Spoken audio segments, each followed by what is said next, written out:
Ministro, nós podemos rezar para que essa reunião do senhor com o Paulo Guedes resulte em alguma coisa próximo de um auxílio emergencial, mínimo que seja, para o povo brasileiro. Bom dia, é um prazer falar com o senhor. Eu conversei com o senhor durante muito tempo também. O senhor foi acometido de Covid, passou maus bocados, mas sempre trabalhando.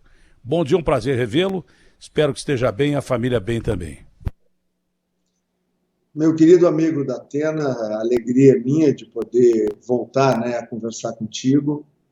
O governo Bolsonaro, como sempre, ao longo desses 2 anos, a gente está trabalhando em silêncio, com muita dedicação, para buscar todas as alternativas possíveis para dar à sociedade brasileira a melhor condição, seja ela no enfrentamento direto da pandemia através da vacinação.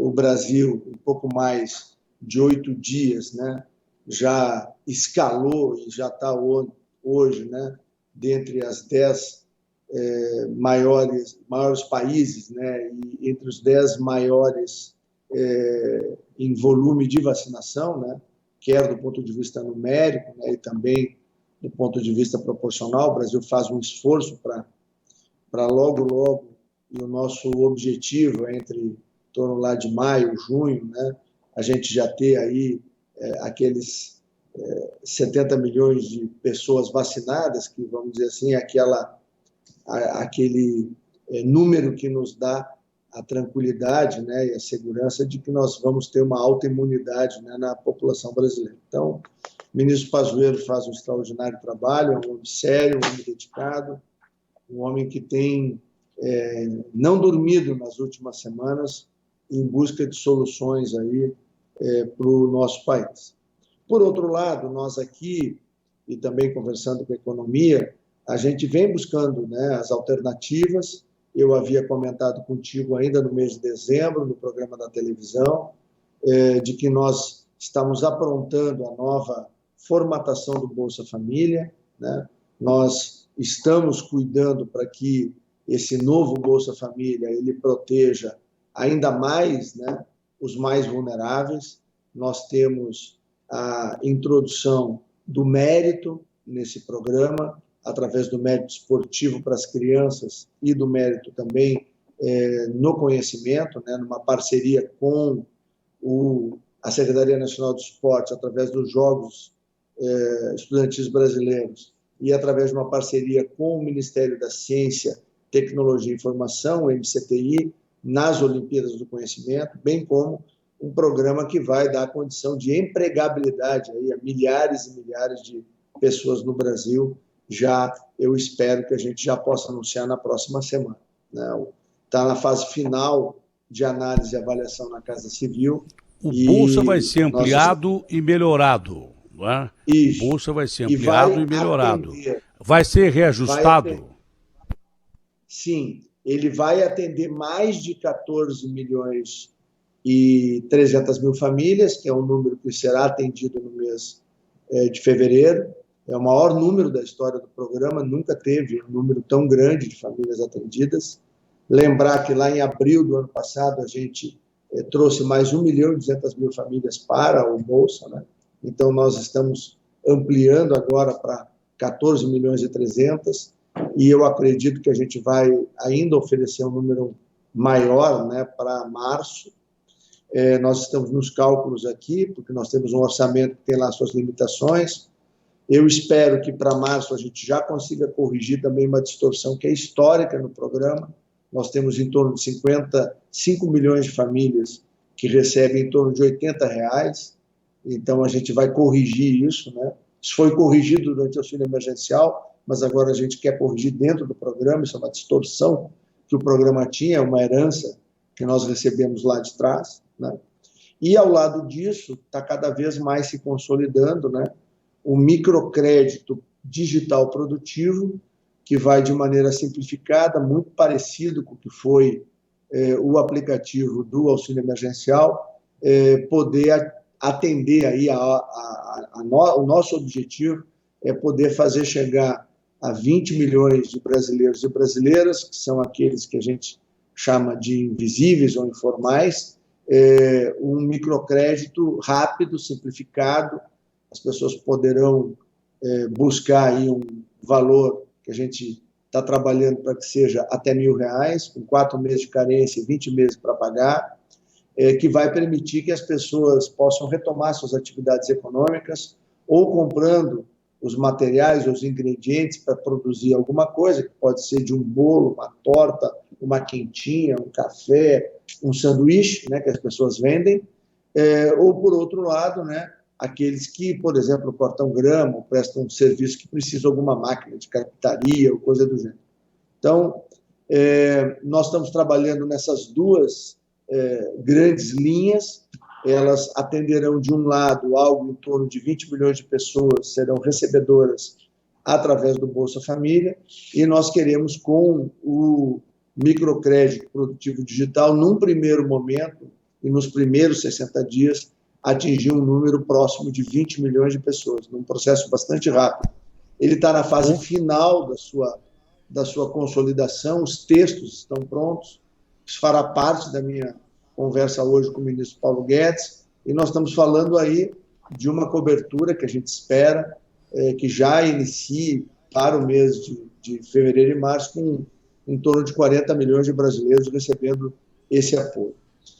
Em relação a outras medidas, nós também estamos estudando, mas ainda a gente não pode ainda falar. Eu estou comentando o microcrédito produtivo digital e o Bolsa Família, porque são assuntos que a gente já vem tratando.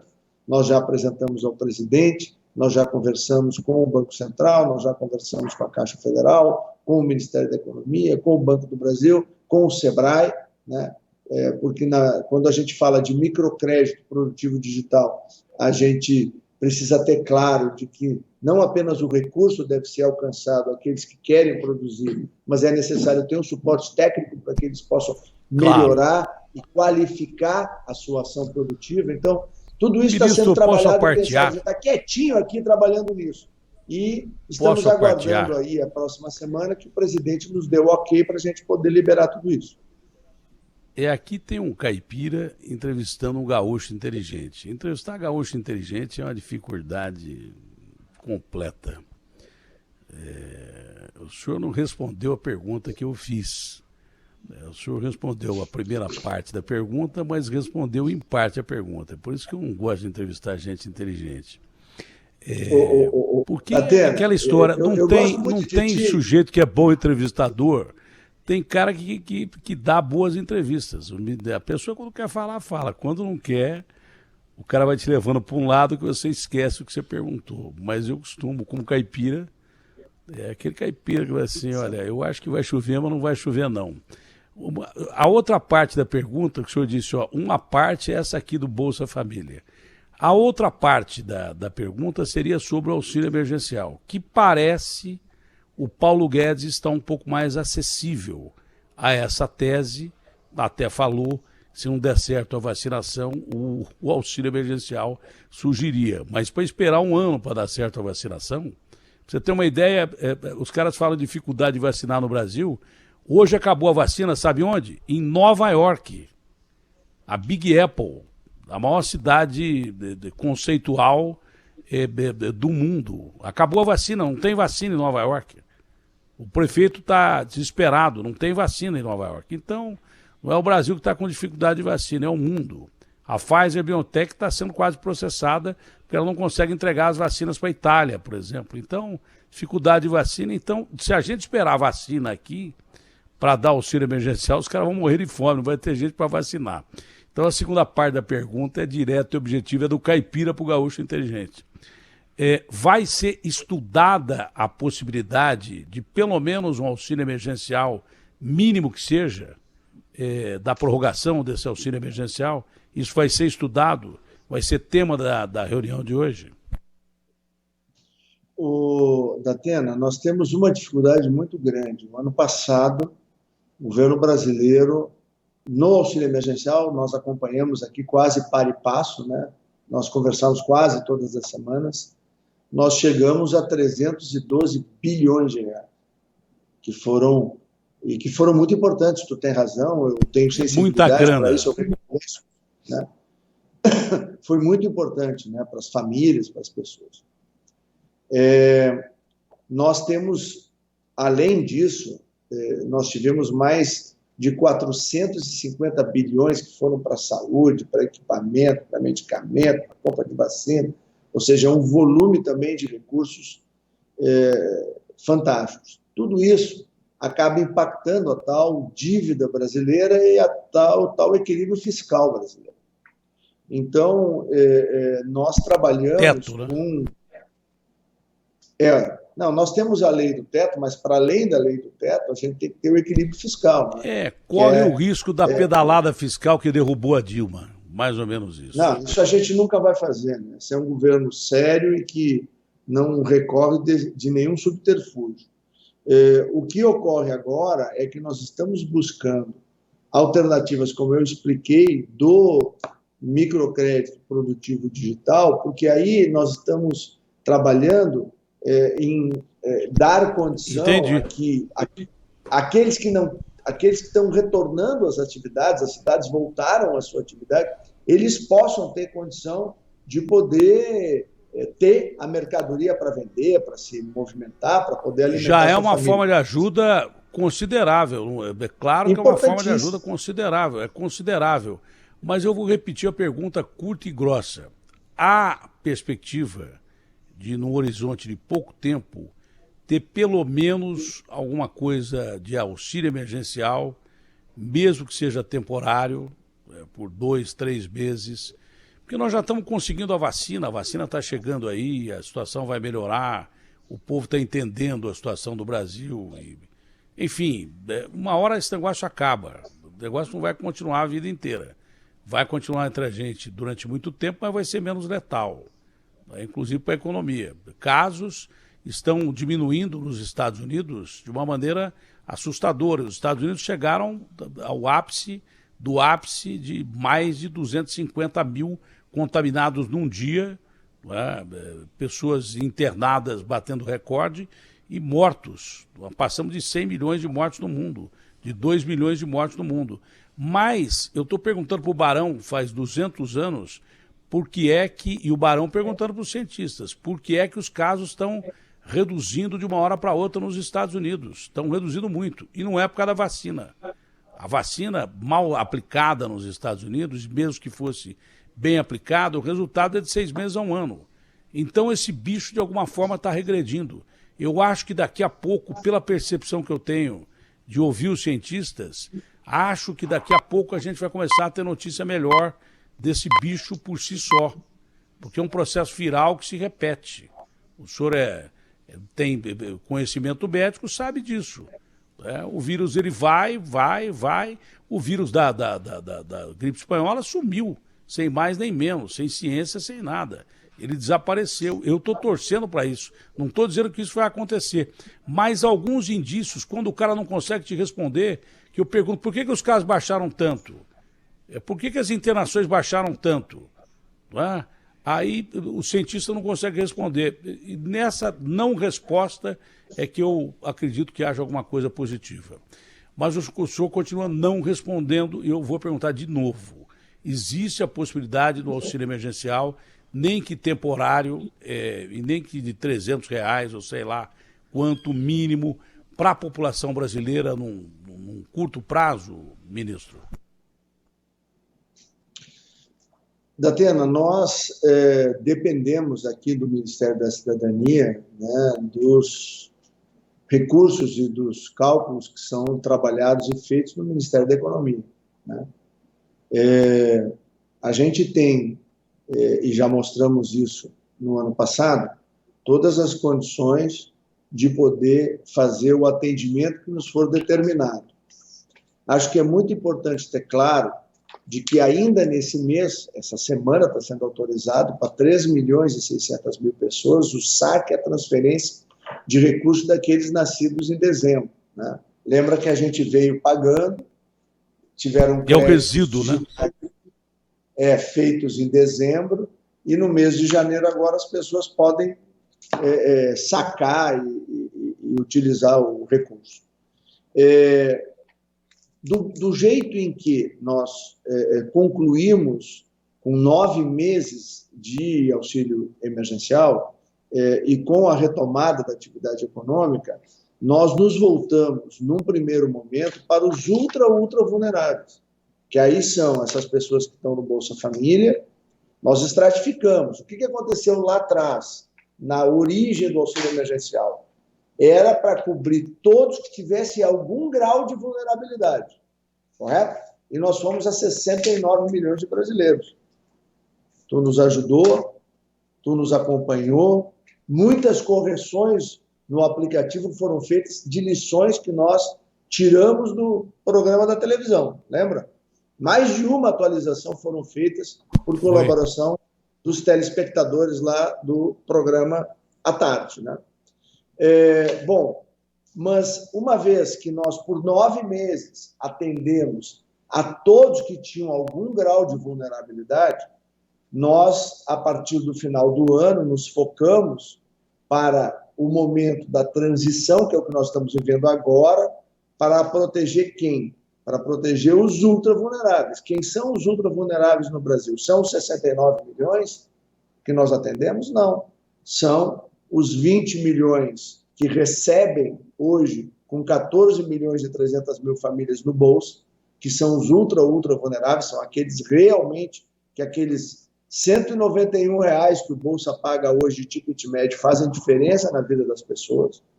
E, por outro lado, nós criamos uma alternativa que não mexe no orçamento da União, que não impacta em fura-teto, em nada assemelhado a isso, que é o microcrédito produtivo digital, que poderá atender em 60 dias mais 20 milhões de pessoas, que são os invisíveis, que são menos vulneráveis que as famílias que estão no Bolsa Família, mas que têm algum grau de vulnerabilidade e precisam de ajuda. Nos falta o quê? Nos falta colocar esses 2 programas para rodar, para a gente entender, já no mês de fevereiro, início do mês de março, que outra fatia da população teria necessidade de algum tipo de ajuda. Por quê? Porque não tem mais dinheiro. Esse é o grande problema.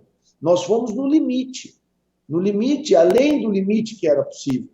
Então, bom, o Congresso pode ter mecanismos de nos ajudar para encontrar alguma alternativa para que a gente possa, quem sabe, depois de rodar o primeiro mês do Bolsa Família, o primeiro mês que será fevereiro, se Deus quiser, eu quero ver se até 3, 4 de fevereiro o presidente nos autoriza para botar para rodar esse programa. Essa é a minha discussão com o Paulo Guedes hoje à tarde. Bota para rodar o Bolsa com a nova formatação dele. Bota para funcionar, por exemplo, uma coisa que eu não falei, vai ter um valor diferenciado para as famílias que têm criança na primeira infância. Isso nunca aconteceu no Bolsa Família. Ou seja, as famílias que tiver criança até os 5 anos de idade, elas vão ter um valor diferenciado, que é o recurso que nós criamos aqui, um novo valor, né, que nós vamos anunciar, que é para que as crianças pequenas possam ter uma melhor condição nutricional. Por quê? Porque isso impacta no desempenho da vida delas, futuras. E, por outro lado, apresenta os 2 programas, bota para rodar, a Caixa Federal começa a emprestar o dinheiro do microcrédito produtivo digital, né? Criamos aí um fundo garantidor, pode escalar rapidamente para 10, 15, 20 milhões de pessoas. A Caixa diz ela que tem dinheiro para emprestar. Nós vamos criar um mecanismo onde as fintechs poderão ajudar, os outros bancos privados podem entrar, nós podemos ir longe com isso. Pois não é pouco dinheiro. O original vai chegar até quase a R$1.000 no empréstimo. E a pessoa tem 20 meses para pagar e 4 de carência. Quer dizer, pega o dinheiro em fevereiro ou março, ela tem março, abril, maio e junho. Que ela não precisa pagar prestação nenhuma, ela usa o dinheiro para produzir. Ela vai pagar em junho ou julho. Mas quanto que é? E juros. O juro que a gente está calculando vai pagar lá 50 e poucos reais por mês. E pegou 1.000. São 20 meses para pagar. Então, é uma Tem juros de solução... quanto desse microcrédito? Tem juros de quanto? A gente está achando que é em torno de 2%. É baixo. Né? É bem baixo. Então, é isso que na nós média estamos geral, carregando. na média geral, qual será mais ou menos o percentual de aumento para o Bolsa Família? O mais importante é a inclusão. Esse fato de descobrir quase 30 milhões de brasileiros que ninguém sabia que existia, foi uma coisa assim maravilhosa. Talvez tenha sido a coisa mais fantástica, além da ajuda direta, tenha sido a coisa mais fantástica desse projeto todo, foi descobrir quase que uma Argentina aqui que a gente não sabia que existia. Isso mesmo. Simplesmente foi uma coisa fantástica.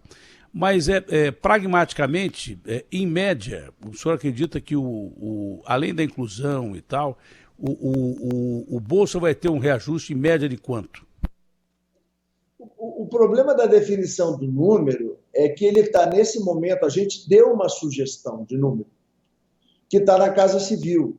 Então, os técnicos estão validando, porque tem duas coisas. Uma realidade é se nós tivermos, Datena, não é que eu não quero falar, não, eu gostaria de falar. São dois pontos, né? Legal e financeira. Se pode pagar e se tem dinheiro para pagar. O que acontece? Nós temos um orçamento previsto para esse ano, que é 34 bilhões e 850 milhões, certo? Mas o orçamento da União, ele ainda vai ser votado dentro das próximas semanas. Eu espero que até antes do Carnaval, porque não foi votado no ano passado, né? Aí aquelas coisas aí da eleição da Câmara e do Senado aí atrapalharam a votação, né? E o que ocorre? Ele deve ser votado. O Congresso vai nos dar a possibilidade de ter um pouco mais de recurso no bolso, porque aí sobe o valor. Por isso que eu não posso dizer que é A, porque daqui 10 dias pode ser A mais B. Então, eu me comprometo contigo de voltar, quando o presidente der o ok, eu vou explicar tudo, tintim por tintim, quanto cada pessoa vai ganhar, o que são as inovações, qual vai ser a premiação das crianças que tiverem bom desempenho nas Olimpíadas do Conhecimento. São 17 áreas do conhecimento, vai do português, da geografia, da biologia, da história, e as crianças terão prêmios importantes para suas famílias. Tu vais ver, o valor é muito bom, tanto o valor mensal que a criança vai receber, quanto o prêmio por ela ter tido boa classificação na etapa municipal, regional, estadual e nacional. É um programa que vai atingir mais de 20 mil crianças no Brasil, do Bolsa Família. Então, isso começa a mudar, inclusive conceitualmente, a relação que as famílias mais carentes têm com a educação. A educação vai passar a ser, sim, para todas as famílias, facilmente compreensível de que ela é um caminho onde o filho mantido na escola, o filho que tem bom desempenho, sendo estimulado, ele vai levar aquela família a um estado de mais prosperidade. Talvez daqui 4 ou 5 anos, as famílias pobres brasileiras possam pensar igual a família pobre coreana, japonesa, taiwanesa, ou seja, que investe na educação do seu filho, que estimula a educação do seu filho, que não tira o seu filho, a sua filha da escola para botar na roça, como acontece muitas vezes em muitas regiões do interior do Brasil. É uma transformação cultural importante. Eu me comprometo, eu sou apaixonado por esse tema. Eu volto aqui assim que tiver o ok do presidente e a gente conta todos os detalhes aqui para ti e para os teus ouvintes. Já no fim da entrevista, o Garrafa, dá uma olhada aqui, porque não é o minuano que vem da entrevista, porque nós estamos entrevistando o Onix, mas tem vento de chuva. E eu, para chuva, o cara fala assim, não vai chover, eu falo, vai. Eu sou que nem o caipira do interior. O Zé Simão diz que eu sou o Galvão Bueno das enchentes. Então, se prepara que acho que vem água aí, Garrafa. Dá uma olhada, porque água costuma ser sinônimo de problema, principalmente nas grandes cidades. Dá uma olhada aí com o CGE para a gente ajudar o ouvinte da Rádio Bandeirantes. Ministro, já no fim da entrevista, porque o senhor tem pauta importante, eu espero que saia boa coisa dessa reunião do senhor com o Paulo Guedes, o senhor sensibilize o Paulo Guedes. Se saísse, então, o auxílio emergencial, passaria até a gostar de novo do Paulo Guedes, que eu gostava do Paulo Guedes, mas depois do desempenho dele do governo, eu passei a não gostar. Eu gostava muito do Paulo Guedes, eu achava um cara legal, cumprimentava sempre o Paulo Guedes, sempre foi agradável comigo e eu com ele. Depois eu comecei a ficar meio pé da vida com ele, porque eu achei que ele começou a governar para banco e para rico. Aí eu fiquei meio bravo com ele. Espero que eu esteja errado e ele certo. Né? Torço pelo Brasil. Eu nunca torço para estar certo, porque normalmente eu tenho uma visão muito realista e às vezes pessimista demais. Espero que ele esteja certo. Se ele tiver, eu peço desculpas totalmente, mas por enquanto eu mantenho minha posição. Se ele der um tiquinho de auxílio emergencial hoje, eu vou dizer que o Paulo Guedes é o maior ministro da economia do mundo, você não tem a dúvida. Eu mudo minha opinião na hora, mas estou vendo que vai ser difícil. Mas a última pergunta é importante. Eu espero que a eleição da Câmara e do Senado também não atrapalhe essas tratativas todas que de novo, né, que o governo tem para ajudar o povo brasileiro. Mas a corrida eleitoral para 2022 já começou, mas começa mesmo depois de segunda-feira. O senhor é bom político, sabe disso, depois da eleição da Câmara e da eleição do Senado. Qual a perspectiva da chapa que o governo apoia, ou das chapas que o governo apoia, vencerem essas eleições? Seria importante para o presidente da República. E a chance de, começando a corrida eleitoral, o presidente Jair Bolsonaro, que leva tiro de todo lado, às vezes até de dentro de casa, não é? Ter o senhor de volta ao Palácio do Planalto para assumir a Secretaria-Geral da Presidência, que nesse momento para ele seria fundamental. Datena, eu já comentei contigo, num outro momento, né, que eu tenho uma relação de amizade e lealdade com o presidente muito forte. Né? Começamos juntos a sonhar a possibilidade de transformar o Brasil, né, lá em 2017. Né? E aonde o presidente me escalar, eu vou jogar.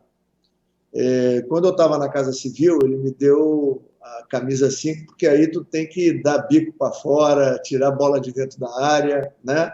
E dar o toque para os volantes, tem que limpar a área, né? Ali é uma patrola. Dunga. Tem que ser um volantão daqueles que não deixa ninguém chegar perto. Depois ele me deu a camiseta aqui de cidadania, que aí é como assim, né, uma ponta direita, né, para fazer o bem, para fazer gols aí a favor das pessoas. Eu acho que a gente teve a possibilidade, tu acompanhou, nos ajudou muito, te agradeço em nome do presidente, do governo, todo o auxílio que tu nos deu através daquele contato direto de prestação de serviço com as pessoas, a contribuição que os brasileiros nos deram, né, foi fundamental para nós. A camiseta que ele me der eu vou jogar, entendeu? Porque a gente tem um objetivo, que é servir o Brasil e transformar o Brasil. Então, aonde ele julgar que eu possa ajudar mais, eu vou estar lá com a mesma alegria, com a mesma eu vou aproveitar o fim da entrevista. Eu vou aproveitar o fim da entrevista para não deixar passar essa chance. Eu sei que o senhor está apaixonado pelo serviço que o senhor prestou de ajuda ao brasileiro. Eu sei que o senhor apaixonou pelo tema, porque foi muito importante para o Brasil o auxílio emergencial. Isso é inegável, até os opositores do presidente reconhecem isso. E não é o senhor que tem que agradecer a mim, não. Eu que agradeço ao senhor e aos seus comandados, ao Barretinho, o pessoal todo. O pessoal da Caixa que trabalhou bem, à exceção de uma pessoa que falou uma bobagem. Né? Mas a todos vocês, nós devemos o agradecimento. E ao presidente da República também, que entendeu que era importante o auxílio emergencial. Isso nós temos que agradecer. Mas para não deixar passar essa oportunidade, quer dizer que existe mesmo a chance do senhor voltar ao Planalto como secretário. Seria, repito, importante para o presidente. Essa chance existe? Possibilidade existe? Tudo depende do presidente, né? Porque quem escala o time é o capitão do time, né? Aonde eu vou reafirmar, eu estou muito bem aqui, a equipe que nós montamos aqui, ela trouxe resultados muito importantes para o país.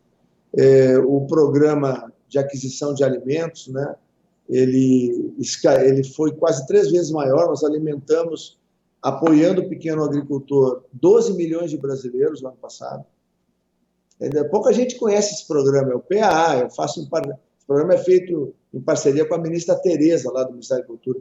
Nós atendemos mais de 30 mil agricultores pobres e pequenos do Brasil e alimentamos 12 milhões de pessoas vulneráveis ou em instituições de acolhimento. Da mesma forma, o Bolsa Família, com as transformações que nós estamos fazendo, que vamos apresentar, acho que daqui uma semana, nem isso. Por outro lado, o Criança Feliz, que atende 1 milhão de crianças e que nós queremos escalar para 3 milhões de crianças ainda nesse ano, né? Então, nós temos aqui ações muito importantes e relevantes, e eu me dedico com muito amor, com muita paixão a tudo isso. Agora, a hora que o presidente me convocar, pode ter certeza que eu vou estar do lado dele, aonde quer que queira que eu esteja, porque nós somos, vamos dizer assim, irmãos de luta, de muitas lutas, e nós temos uma luta muito importante que é mudar o Brasil, e a gente, com humildade, com fé e trabalho, vem tentando fazer isso, e já mudamos muitas coisas para melhor no Brasil. Bom, a assessoria me pediu para encerrar às 11h, eu rompi 3 minutos, eu quero me desculpar com a assessoria do ministro, mas eu estou vendo que há chance, pelo menos do Bolsa vir com boas notícias hoje à tarde, dificuldade para o auxílio emergencial, extensão do auxílio emergencial agora, e estou vendo que há uma grande chance do ministro mudar o número da camisa de novo e partir por uma nova posição depois de ter, de uma forma brilhante, cumprido a sua função de ajudar os brasileiros. Acho que ele vai ficar mais próximo do presidente nas articulações políticas, porque, eu repito, a corrida para 2022 começa segunda-feira com a eleição da Câmara e do Senado. De qualquer forma, a camisa que o senhor use, uma boa sorte e Deus ajude o Brasil. Saúde para o senhor e família. Abraço grande, ministro. Abraço da Atena, obrigado, até breve.